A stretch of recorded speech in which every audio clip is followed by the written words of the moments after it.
आखिर क्यों 11th class की जियोग्राफी की NCERT DSSB में महत्वपूर्ण है और इसके अलावा कोई भी एग्ज़ाम हो जो जिसमें सोशल साइंस पूछी जाती है, तो आखिर क्यों हमें 11th क्लास की NCERT पढ़ना चाहिए।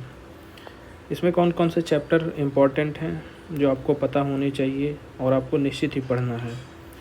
तो मैं आपको बताना चाहता हूँ कि आप ये चैप्टर ज़रूर पढ़ें।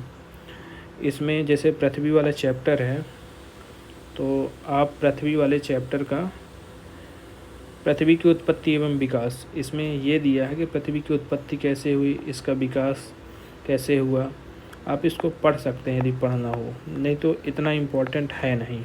आपको सेलेक्टेड पढ़ना है, आपको सब कुछ नहीं पढ़ना है। लेकिन ये तीसरा नंबर, ये 100% इसको पढ़ना है। महासागरों और महाद्वीप का विस्तारण, आपको पता, जब आप पृथ्वी की आंतरिक संरचना में पढ़ेंगे तो पहले आप पढ़ेंगे कोर, मेंटल, क्रस्ट, इसके बारे में आप पढ़ेंगे।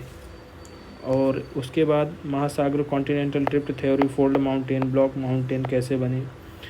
फिर खनिज वाला चैप्टर पढ़ना है। 3 लिखते जाता हूँ, 3 पढ़ना है, 4 पढ़ना है, 5 पढ़ना है।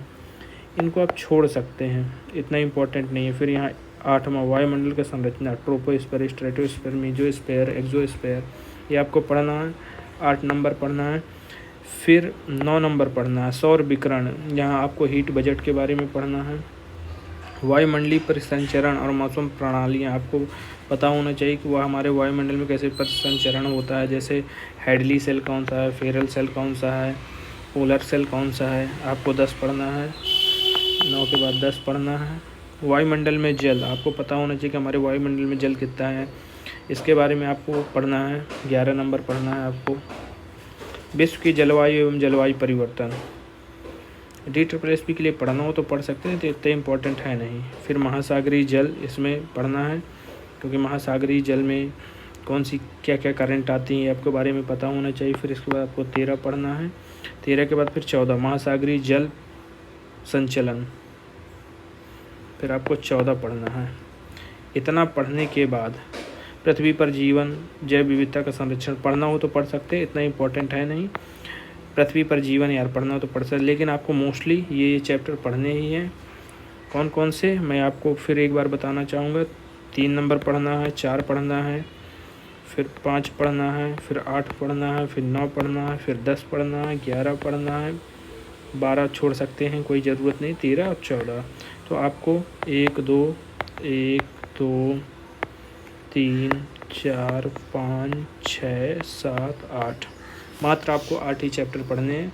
और इन 8 चैप्टर से आप अपने 50%, you can say that 80 more than 80% question आप यहीं से कवर कर सकते हैं। और ये तो 11th क्लास की एक NCERT हुई, जिसको वर्ड वाली है, अभी फिजिकल वाली भी, ये तो फिजिकल है, अभी इंडियन की भी एक है। तो आप उसका कौन कौन से चैप्टर, उसमें लगभग मोस्टली सभी चैप्टर इम्पॉर्टेंट है कि वो इंडिया की है, तो इंडिया के बारे में आपको पूरी चीज़ें पता होनी चाहिए कि इंडिया की क्या जियोग्राफी है, इंडिया का क्या पर्वत, पठार, मैदान, नदियाँ, सब इसके बारे में आपको पता होना चाहिए। तो आप DSSB के लिए 11th क्लास की NCERT ज़रूर